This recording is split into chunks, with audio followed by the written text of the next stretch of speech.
جب رشتوں میں درار آ جائے نا تو انسان اپنا دکھ کسی اجنبی سے بھی کہہ دیتا ہے. ایسا ہی ہوا تھا ارشین کے ساتھ. آپ کو مسز محمود نے بلایا جی. وہ جنرل اسٹاف روم میں اردو کے مسز طلعت کی مزاج پرسی کرنے کے لیے وہاں آئی تھی. اب وہ اٹھنے لگی تھی جب آیا اماں نے سائیکالوجی کی سینئر ٹیچر کا پیغام دیا. کہاں ہے وہ؟ وہ جی اپنے ڈپارٹمنٹ کے اسٹاف روم میں ہے اور آپ کا انتظار کر رہی ہیں. وہ سیڑھیاں طے کر کے سائیکالوجی ڈپارٹمنٹ میں آئی تو مسز محمود کو تنہا پایا. 1 بجنے کو تھا. زیادہ تر ٹیچرز تو جا چکی تھی. کیا حال ہے مسز محمود؟ بالکل ٹھیک ہوں ارشین بیٹے، آپ سنائیے. مسز محمود اور ارشین کی عمروں میں نمایاں فرق تھا، اس لیے مسز محمود کے لب و لہجے میں روایتی پیشہ ورانہ مربت کے بجائے ممتا کے مہربان رنگ جھلکتے تھے. وہ 45 برس کے پاس کی تھیں مگر ان کی صحت قابل رشک تھی. ان میں بہت سٹیمنا تھا. کالج کی انتظامیہ کمیٹی کی ایکٹیو ممبر تھیں. پرنسپل ان پر بہت بھروسہ کرتی تھی اور وہ ان لوگوں میں سے تھیں جو کسی کا برا چاہ ہی نہیں سکتے. عرف عام میں ایسے لوگوں کو بے ضرر اور معصوم مزاج کہا جاتا. لہجہ میٹھا اور مشفقانہ تھا. غصہ تو کبھی آتا ہی نہیں تھا. دوسروں کی برائیاں کرنے کے بارے میں تو وہ سوچتی ہی نہیں تھی. وہ ہمیشہ اجتماعی مفاد کے بارے میں سوچتی. وہ شاید کالج کی واحد لیکچرر تھیں جن سے کسی کو کوئی شکایت نہیں تھی. ان سے کوئی دشمنی رکھ ہی نہیں سکتا تھا. وہ اپنے منہ سے کہتے تھے کہ میں 48 برس کی ہو چکی ہوں مگر کوئی یقین ہی نہیں کرتا. ان کی جلد ملائم، سرخی، تازگی جوں کی توں برقرار تھی. شاید اس کی وجہ ان کی خوش مزاجی، شیریں اور معصومانہ فطرت تھی. وہ ہر وقت خوش، پر امید اور دوسروں کی مدد کے لیے آمادہ رہتی تھی. کبھی حسد نہیں کیا، دشمنی نہیں پالی، جلس نہیں. اس لیے وہ آج بھی جوان اور فریش تھی. ارشین ان کا بہت احترام کرتی تھی. ان کے ڈپارٹمنٹ کی نہ ہونے کے باوجود وہ اکثر فارغ وقت میں سائیکالوجی کے اسٹاف روم میں مسز محمود کے پاس پائی جاتی تھی. ان کی گفتگو میں ذات کا حوالہ نہیں ہوتا. وہ شخصیت پر نہیں، نظریات پر، عوام کے حوالے سے بات کرتی اور کوئی ان کی کمپنی میں بور ہو ہی نہیں سکتا تھا. آپ نے مجھ سے گاڑی خریدنے کا تذکرہ کیا تھا نا ایک بار؟ بس تو پھر ٹھیک ہے. فرمائیے میں کب چلوں گاڑی دیکھنے؟ آج شام ہی چلتے ہیں. شام کو؟ چلے کل صبح چلیں گے. میں 12 بجے سے 1 بجے تک فری ہوتی ہوں. اس کا تجویز دیکھ کر مسز محمود نے سہولت سے کہا یہ ٹھیک رہے گا. میرا بھی کل یہ والا پیریڈ فری ہوگا. گاڑی دیکھنے کے بعد تھوڑی سی جانچ پڑتال اور سودے بازی کرنے کے بعد 3 دن بعد بلاخر دادا کے مشورے سے اس نے رقم دے دی. پچھلے سال اس نے یوں ہی شوق میں شاہین ڈرائیونگ اسکول سے ڈرائیونگ سیکھی تھی، اس لیے چلانے کا مسئلہ تو حل ہو گیا تھا. اس کا ارادہ تھا کہ کچھ عرصے میں وہ امرین اور عدنان کو بھی گاڑی چلانا سکھا دے گی تاکہ ایمرجنسی میں اگر ضرورت پڑے تو ارشین کی غیر موجودگی میں مسئلہ نہ ہو. بخاری صاحب تو معذوری کے باعث ڈرائیونگ کر نہیں سکتے تھے. گاڑی آنے پر یوں تو سب کو خوشی ہوئی تھی مگر خاص طور پر دادا، سمرین، شاہین بہت زیادہ خوش تھے. پورچ میں کھڑی گاڑی کے گرد سب جمع تھے اور اس کے مختلف حصوں کو چھو کر اطمینان، سرشاری اور مسرت کے عالم میں تبصرے ہو رہے تھے. بھائی میں تو فرنٹ سیٹ پہ بیٹھوں گا اپنے شیر کے ساتھ. یہ کہنے والے دادا جان تھے جن کا چہرہ خوشی سے دمک رہا تھا. اور میں عین آپی کے پیچھے والے سیٹ پر. سمرین نے اچھلتے ہوئے خواہش کا اظہار کیا. ایک عجیب سا سکون، ایک عجیب سی سرشاری اس کو محسوس ہو رہی تھی. اور میں تمہارے ساتھ. اب کے شاہین نے کھلکھلا کر اپنی خوشی کا اظہار کیا. میں تو کچھ عرصے میں ڈرائیونگ سیکھ کر خود گاڑی چلایا کروں گا. گیند ہوا میں اچھالتے ہوئے عدنان نے شاہانہ انداز میں کہا. تمہاری دادی کے لیے تو کوئی جگہ نہیں بچی. چلو ایسا کریں گے ان کے لیے ڈگی خالی کر دیں گے. سیٹ پر تو یوں بھی وہ پوری نہیں آئیں گی. دادا نے بڑی سادگی سے دادی کا فربہی مائل وجود دیکھ کر نشانہ بنایا. اور دادی تل ملا کر رہ گئے. ہاں، اور تم خود بونٹ پہ چڑھ کے بیٹھنا تاکہ سب کو نظر آؤ. اچھا تماشا رہے گا لوگوں کے لیے. بی بی جان کے چہرے پر کوئی خاص تاثر نہیں تھا، البتہ 2-3 مرتبہ ناک چڑھا کر گاڑی کی دیدہ نادیدہ خامیاں ضرور گنوائی تھی. ارشین کو سب سے زیادہ امبرین کی سرد خاموشی چبھ رہی تھی، کیونکہ وہ بالکل خاموش تھی۔ ایک لفظ نہیں کہا تھا اس نے، سرسری سے انداز میں گاڑی دیکھا اور اوپر چلی گئی۔ اب تو مزید سر پر چڑھیں گی سب گھر کے۔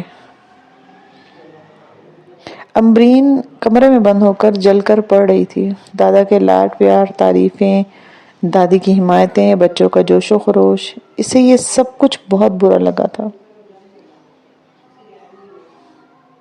بس اسی لاڈلی کے گرد نے، کسی کو میرا خیال نہیں ہے۔ آؤ امرین، میں تمہیں کالج ڈراپ کر دوں؟ صبح ناشتے پر ارشین نے بہت نرم انداز میں امرین سے مخاطب ہو کہا۔ نہیں شکریہ، میں کالج بس پر چلی جاؤں گی، 2 سال سے اسی پر جا رہی ہوں، آج کیا خاص بات ہو گئی؟ اور وہ ٹیشو پیپر مروڑتی ہوئی ٹیبل سے اٹھ گئی۔ وہ آنکھیں پھاڑتے اسے دیکھتی رہ گئی کہ اس کا لہجہ نہایت تلخ اور سرد تھا۔ ارشین کی سمجھ میں نہیں آیا اسے تکلیف کیا ہے۔ آپی، آج ہم سیر کے لیے جائیں گے نا؟ سمرین اسکول جانے کی تیاری کرتے ہوئے ارشین سے تصدیق کروا رہی تھی۔ آپ نے کل کہا تھا کہ آج کار پر باہر جائیں گے۔ ہاں ضرور، شام کو سب سیر کے لیے جائیں گے، آپ بھی، میں چاکلیٹ اور آئس کریم بھی کھاؤں گی۔ چلو ادھر آ کر ناشتہ کر لو، سیریں کرتی رہنا بعد میں۔ بی بی جان نے بیزاری سے سمر کا ہاتھ کھینچ کر لنچ باکس تھمایا۔ ارشین کو بی بی جان کا برا رویہ بہت محسوس ہوا، مگر وہ چپ رہی، یہ تو روز کا معمول تھا نا۔ ڈرائیونگ اسکول سے سیکھی گئی ڈرائیونگ اس کے کام آ رہی تھی، کل گاڑی گھر میں آئی تھی اور آج وہ مہارت سے چلا رہی تھی۔ بی بی جان کی 1000 ہدایتوں کے باوجود وہ ڈرائیونگ سیٹ پر بیٹھی تھی۔ ایک عجیب سی خوشی، ایک نیا تفخر آمیز احساس تھا۔ ریڈ آلٹو جیسے سڑک پہ تیرتے ہوئے آگے بڑھ رہی تھی۔ پیریڈز لے کر وہ اپنے مخصوص وقت پر پارکنگ لاٹ میں آئی، گاڑی بیک کرتے ہوئے سڑک پر لے آئی اور اپنی دھن میں مگن ڈرائیو کرتی، جب اچانک ایک سگنل پر پولیس کانسٹیبل کو اپنی طرف بڑھتے ہوئے پایا اس نے۔ IBD 2026۔ او میڈم جی، ذرا تھلے تشریف لاؤ، گاڑی کے کاغذات چیک کراؤ جی۔ پولیس مین بغور گاڑی کا نمبر پڑھتا ہوا اسے نیچے اترنے کا اشارہ کرتا رہا۔ کیا بات ہے؟ گاڑی کے کاغذات وہ پرس سے نکالتے ہوئے پولیس والے کے ہاتھ میں تھما رہی تھی، جنہیں وہ گہری نظروں سے دیکھ رہا تھا۔ دوسرا پولیس مین ارشین کے پاس یوں چوکس کھڑا تھا جیسے اس کے بھاگ جانے کا خدشہ ہو۔ اوہ، اس کا مطلب ہے صحیح اطلاع ملی تھی۔ کاغذات پر نگاہ جمائے کھڑے والے پولیس نے جیسے وہ مارا کے سے انداز میں اچھل کر کہا۔ کیا مطلب؟ کہنے کا مطلب یہ ہے بی بی کہ آپ نے یہ گڈی دارالحکومت کی ایک بہت اہم شخصیت کے قتل میں استعمال کی ہے۔ یہ نمبر تو 4 دن سے ٹریس کیا جا رہا ہے۔ کیا؟ میں نے تو ابھی کل سودا کیا ہے اس گاڑی کا، بلیو می۔ یہ تو تھانے جا کے پتہ چلے گا نا بی بی، ہم کیا کہہ سکتے ہیں۔ میں تھانے جاؤں گی تو اور کیا، آپ کی گاڑی قتل کے کیس میں ملوث ہے۔ او مائی گاڈ، دیکھیے میں آپ کو یقین دلا رہی ہوں، یہ گاڑی چوری کی نہیں ہے، میری ذاتی گاڑی ہے اور کل ہی سیکنڈ ہینڈ خریدی ہے۔ یہ بیان تھانے جا کر سر کے سامنے دینا جی، وڈے سر خود اس قتل کی تفتیش کر رہے ہیں، ان کو صفائی پیش کر دینا۔ ہمارا جو کام تھا ہم نے مکمل کر لیا۔ چلو نیاز محمد، بی بی سے گاڑی کی چابی لے کر انہیں پولیس کی گاڑی میں بٹھاؤ اور ان کی گاڑی چلا کر تھانے لے آؤ۔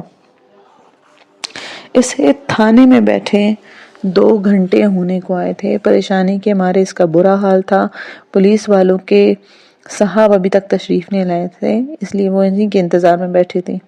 ارشین کو شدید قسم کی وحشت ہو رہی تھی۔ اس نے ٹائم دیکھا، گھبرا کر 4:30 بج رہے تھے اور وہ زیادہ سے زیادہ 3 بجے گھر پہنچ جاتی تھی۔ یا خدا، بی بی جان اور دادی جان تو پریشانی سے نڈال ہو رہی ہوں گی۔ بات سنیے، مجھے گھر میں کال کرنے کی اجازت ہے؟ نا جی نا، جب تک وڈے سر سے بات نہیں ہوتی آپ بینچ پر اسی طرح چپ کر کے بیٹھے ہی رہیں گی۔ نیاز محمد نے مونچھیں مروڑتے ہوئے انکار میں سر ہلایا اور وہ بے بسی سے سر پٹک کر رہ گئے۔ وڈے سر آ گئے جی۔ نیاز محمد اپنے ساتھی کے ساتھ فوراً الرٹ ہو کے کھڑا گیا۔ ان کو لے چلو ادھر کمرے میں۔ سپاہی ارشین کو اٹھنے کا اشارہ کرتے ہوئے نیاز محمد کی میت میں اندر والے کمرے میں لے گیا۔ اور سر جی، یہ مجرم نہیں، مجرمہ دورانی کیس کی۔ ان کی گاڑی قتل کے کیس میں استعمال کی گئی تھی۔ کھٹا کھٹ سے لوٹ مارنے کے بعد نیاز محمد نے جوش کے عالم میں ان کا تعارف کروایا۔ شیشے کی ٹیبل کے مقابل کرسی پر بیٹھے نوجوان مرد فائل پر کچھ لکھتا ہوا سیدھا ہوا تھا۔ اس کی سب سمندر نما آنکھیں اس کی سرخ سفید رنگت پر بہت نمایاں ہو رہی تھیں۔ آنکھوں میں ذہانت کے ساتھ ساتھ ایک رعبدار سا ٹھہراؤ اور متاثر کرنے والی چمک تھی۔ سیاہ گھنی مونچھوں نے اس کے چہرے اور آنکھوں کے رنگ کو مزید نکھار بخشا تھا۔ عرشین کو دل ہی دل میں حیرانی ہوئی۔ پولیس ڈپارٹمنٹ میں خوبصورت مرد ہوا کرتے ہیں کیا؟ اتنے سارے کرخت چہروں میں عامیانہ سوچ والے مردوں کے درمیان اس کا متین و ذہین و سنجیدہ چہرہ دیکھ کر اسے قدرے تسلی ہوئی کہ وہ انسانوں کے بیچ ہے۔ کیا مسئلہ ہے؟ پولیس آفیسرز نے بھویں اچکا کر کمرے میں داخل ہونے والے تمام افراد کی جانب دیکھا، پھر اس کی نگاہیں اس نوارد لڑکی پر جم گئی۔ وہ سیاہ کاٹن کے سوٹ میں سیاہ بڑا سا دوپٹہ سر پر لپیٹے ہوئے تھی، تقریباً سارے بال چھپ گئے تھے۔ اس کی رنگت سنہری تھی اور آنکھیں ایک دم جیسے کالی رات۔ چہرے بشرے سے پڑھی لکھی معزز خاتون معلوم ہو رہی تھی۔ تشریف رکھیے بی بی۔ اور نیاز، گاڑی کے کاغذات دکھاؤ مجھے۔ اس کا پرتکلف اور بے نیاز سا لہجہ اگلے بندے کو فاصلہ رکھ کر بات کرنے کا اشارہ دیکھتا تھا۔ وہ ہچکچاتے ہوئے بیٹھ تو گئی تھی۔ یہ لے سر۔ کیا کرتی ہیں آپ؟ جی میں کالج میں لیکچر آ رہا ہوں۔ آفیسر برائے کرم مجھے جلدی فارغ کر دیجیے گا، میرے گھر والے بری طرح پریشان ہو رہے ہوں گے۔ میں آپ کو یقین دلاتی ہوں کہ میں مجرم نہیں ہوں۔ یہ گاڑی کل ہی میری ملکیت میں آئی ہے، جبکہ آپ لوگوں نے کے بیان کے مطابق قتل کو 5 روز گزر چکے ہیں۔ قتل آپ نے نہیں کیا ہوگا، مگر یہ تو ممکن ہے نا کہ قاتل نے اپنا کام مکمل کرنے کے لیے آپ کی گاڑی استعمال کی ہو اور پھر بعد میں آپ کو بیچ دی ہو۔ آپ نہ صحیح، اس گاڑی کا پرانا مالک تو مجرم ثابت ہو سکتا ہے نا۔ تفتیش اسی طرح آگے بڑھتی ہے بی بی۔ وہ سابقہ بے تاثر اور خوفناک حد تک سنجیدہ لہجے میں کہہ کر دوبارہ کاغذات کی طرف متوجہ ہو، پھر ایک دم ٹھٹک کر رہ گیا۔ ماتھے پہ تیوریاں پڑ گئی۔ نیاز محمد، جو نمبر میں نے تمہیں لکھ کے دیا ہے وہ ذرا دہراؤ اور کاغذ نکال کر مجھے دکھاؤ۔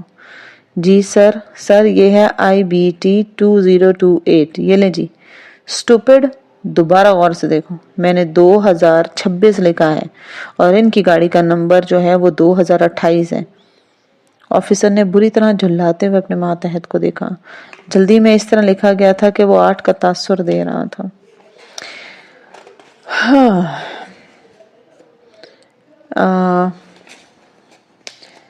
سر وہ میں سمجھا 2028 لکھا ہوا۔ وہ ہکلانے لگا۔ Nonsense, idiot. آفیسر سخت نظروں سے اسے گھورتے ہوئے کہہ رہا تھا اور پھر عرشین کی طرف متوجہ ہوا اور بولا، مجھے افسوس ہے بی بی، آپ کو تکلیف اٹھانی پڑے۔ نمبروں کی مماثلت کی بنا پر غلط فہمی ہو گئی تھی۔ ہمیں 2028 نہیں 2026 نمبر پلیٹ والی گاڑی ٹریس کرنی تھی۔ نیاز محمد، اپنے ساتھ فتح یار کو لو، پولیس وین میں بی بی کی گاڑی کے پیچھے پیچھے جاؤ اور حفاظت سے انہیں گھر چھوڑ کر آؤ۔ بی بی میں آپ سے دوبارہ معذرت خواہ ہوں۔ آفیسر اپنی پی کیپ اٹھا کر کمرے سے باہر نکل کے عرشین کی جان میں جان آئی، کتنا بڑا بوجھ سر سے اتر گیا تھا۔ بی بی جی معاف کر دو، پتہ نہیں چلا۔ اب کہ نیاز محمد اس سے یہ کہہ رہا تھا، عرشین کا دھیان گھر کی جانب تھا۔ مجھے فون پر اطلاع کرنے دیں گھر پر، براہ کرم اگر جی ضرور کرو۔ نیاز محمد نے بات پوری ہونے سے پہلے فون اس کے پاس رکھ دیا۔ حد ہو گئی ہے لاپرواہی کی۔ کہاں سے بول رہی ہیں آپ ہی؟ آپ یہاں سب فکر سے ادموئے ہوتے جا رہے ہیں۔ میں بس تھانے سے بات کر رہی ہوں، گاڑی کو مشکوک سمجھ کے پولیس تھانے لے آئی تھی، مگر بہرحال اب معاملہ نمٹ گیا۔ میں 10 منٹ میں گھر آ رہی ہوں، یہی بتانا تھا۔ مختصر بات کر کے اس نے فون رکھ دیا۔ گھر پہنچی تو جیسے ایک طوفان منتظر تھا۔ دادا اور دادی تو بہرحال فون کال کے بعد مطمئن ہو گئے تھے، مگر بی بی جان کا پارا نیچ نہیں آ رہا تھا۔ عرشین صفائیاں دے دے کر زچ ہو گئی تھی۔ میں نے کہا تھا نا اتنا پیسہ برباد مت کرو، کیا ضرورت گاڑی کی یہ عیاشی کی؟ مگر نہیں، جب ہاتھ میں پیسہ آ جائے تو اولاد کہاں سنتی ہے ماں باپ کی؟ جانے کس سے سودا کی ہے؟ اگر سچ مچ چوری کی نکلتی یا قتل کیس میں ملوث ہوتی تو کیا بنتا؟ خاندان کی عزت کا راکھ کا ڈھیر بن جاتی، ہر جگہ تھو تھو ہوتی، کہیں منہ دکھانے کے قابل نہ رہتے ہم۔ بھلا شریفوں نے کبھی تھانے کچہریوں کے چکر لگائے ہیں؟ بی بی جان پلیز، آپ معاملے کو خود غلط اینگل دے رہی ہیں۔ محض غلط فہمی کی وجہ سے ایسا ہوا ہے، اب ہونی کو تو کوئی نہیں ٹال سکتا نا۔ پھر بھی احتیاط لازم ہے، مگر تم کیوں ہماری سنو گے بھئی؟ خود مختار ہو بھئی، مرضی کی مالک ہو، اپنے شوق سے کماؤ اور جتنا مرضی اڑاؤ، کون پوچھنے والا ہے؟ ان کی بڑبڑاہٹ اور بیزار کن تاثرات ارشین کے دل میں شگاف ڈال رہے تھے، مگر وہ ضبط کیے ہوئے تھی۔ اب بس بھی کرو صباحت، بہت ہو گیا، بچی کا اس میں کیا قصور؟ بالآخر دادا نے اس کی حمایت کا علم بلند کیا، تب وہ کچھ ٹھنڈی پڑی۔ 3 بجے سے آنکھیں گیٹ پر لگی ہوئی تھی، پریشانی کے مارے کھانا پینا بھولا ہوا تھا، سانسیں اٹک گئی تھی اور ادھر مہارانی تھانے کے سیرے کرتی پھر رہی ہیں۔ کیسے کیسے وہم نہیں آ رہے تھے، مگر نہیں، والدین کی پریشانی کا احساس کس کو ہے؟ ہاں، وہ بک جھک کر اندر چلی گئی۔ لاؤنج میں قدم رکھتے ہی اس کی بے قرار نظروں نے اسے ادھر ادھر کھوجا۔ وہ 2 ماہ بعد اسلام آباد واپس لوٹا تھا، چونکہ کراچی میں پوسٹنگ تھی اور روز آنا تو مسئلہ بن جاتا تھا۔ ان قریب اس کی راولپنڈی میں پوسٹنگ ہونے والی تھی۔ امی ابو سے مل کر وہ سیدھا بخاری لاج میں آیا۔ کیا بات ہے خالہ، گھر میں بڑا سناٹا چھایا ہوا ہے، دادی دادا لوگ کدھر ہیں؟ اور بچے؟ صباحت سے مل کر وہ اپنائیت سے پوچھ رہا تھا۔ اتفاق سے اس وقت سارے گھر والے ادھر ہو گئے تھے۔ تم بیٹھو۔ دادا تو گوٹ گئے ہوئے ہیں زمینوں کے جھگڑے کے سلسلے میں، دادی سو رہی ہیں، سمرین بھی ان کے ساتھ سوئی پڑی ہے،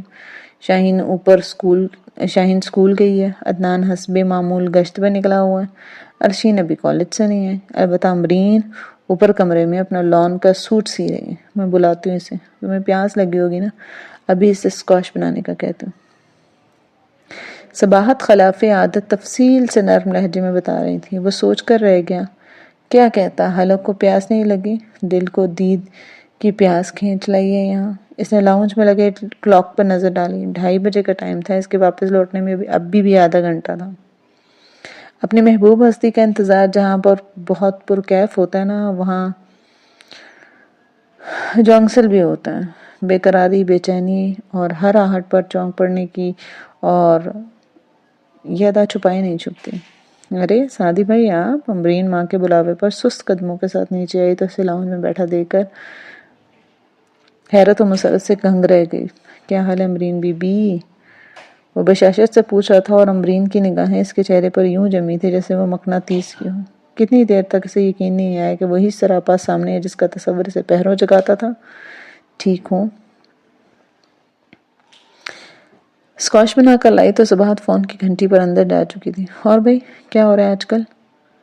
FA کے پیپرز نہیں ہیں، آج کل فری ہوں۔ آپ کی بار بہت لیٹ آئی ہیں کراچی سے۔ فکر نہیں کرو، آپ اتنا آیا کروں گا کہ بیزار ہو جاؤ گی۔ عنقریب میری پوسٹنگ راولپنڈی ہو رہی ہے۔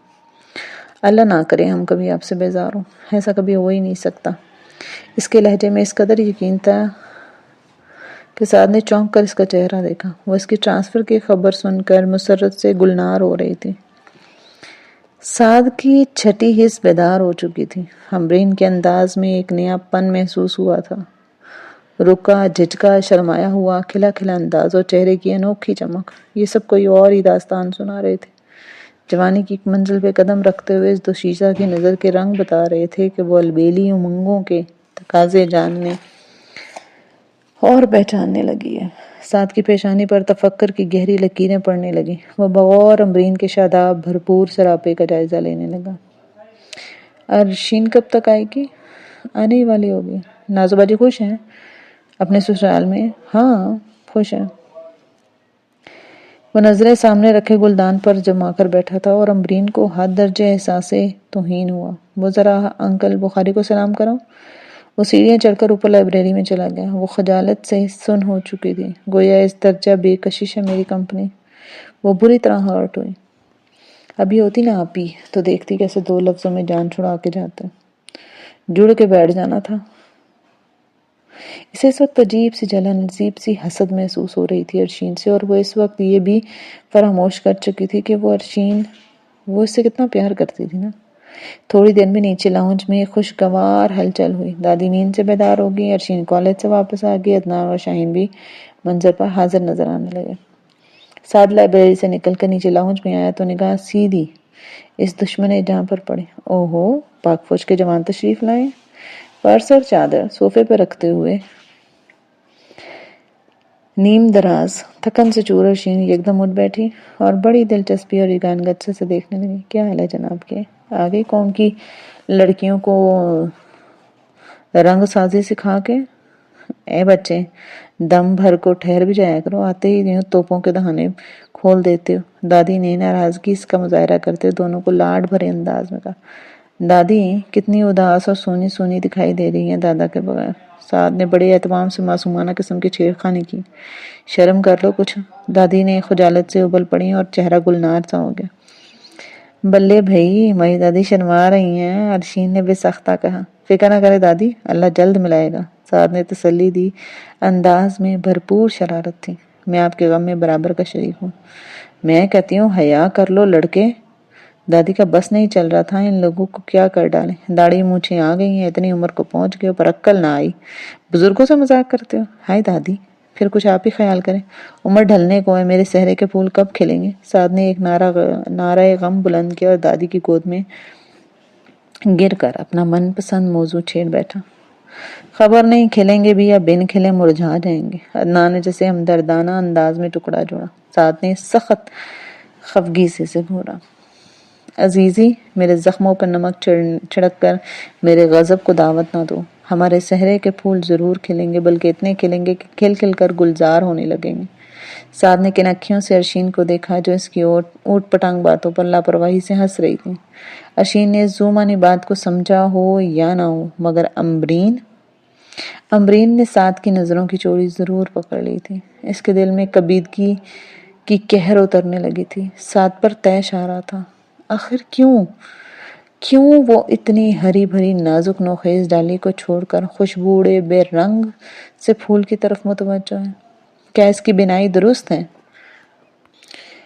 ارشین ایک بات مانیں گی؟ ارشاد کیجیے. میں آپ سے ملنا چاہتا ہوں. کیا ایسا ممکن ہے؟ ایسی کیا ضرورت آن پڑی مہدی صاحب؟ روزانہ فون پر بات تو ہو جاتی ہے.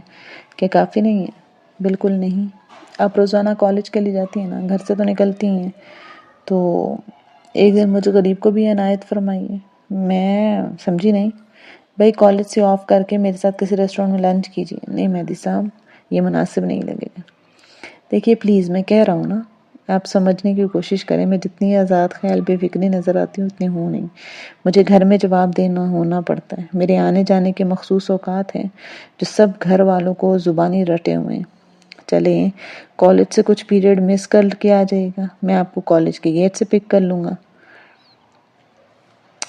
وہ سوچ میں پڑ گئی تھی. عمر بھر کبھی اس قسم کی بے ایمانی نہیں کی تھی. بہکنے والی عمر میں خود کو سنبھال کے رکھا تھا، پھر اب کیسے کر سکتی تھی وہ؟ میری خاطر کر لیجئے نا. مگر مل کر کرنا کیا ہے؟ باتیں ہی تو کرنی ہیں، وہ فون پر بھی ہو سکتی ہیں، بلکہ زیادہ سہولت اور سکون سے ہوتی ہیں. یہ میں آپ کو ملنے کے بعد بتاؤں گا کہ کرنا کیا. اور ارشین کو ایٹ دی اینڈ رضامند ہونا پڑا. کل صبح ٹھیک 11 بجے میں کالج گیٹ کے باہر گاڑی میں آپ کا منتظر ہوں گا. انہوں نے پروگرام طے کرتے ہوئے ایک لمحے کو تذبذب میں مبتلا کر دیا تھا جو اسے کسی بھی طرح سے مناسب نہیں لگ رہا تھا. اب ملیں گی نا؟ فون رکھنے سے پہلے انہوں نے بھرپور انداز میں توثیق کروائی تو کوئی چارہ نہ نکل پایا اور اس نے حامی بھر لی. مگر صرف 1 آدھ گھنٹے کے لیے.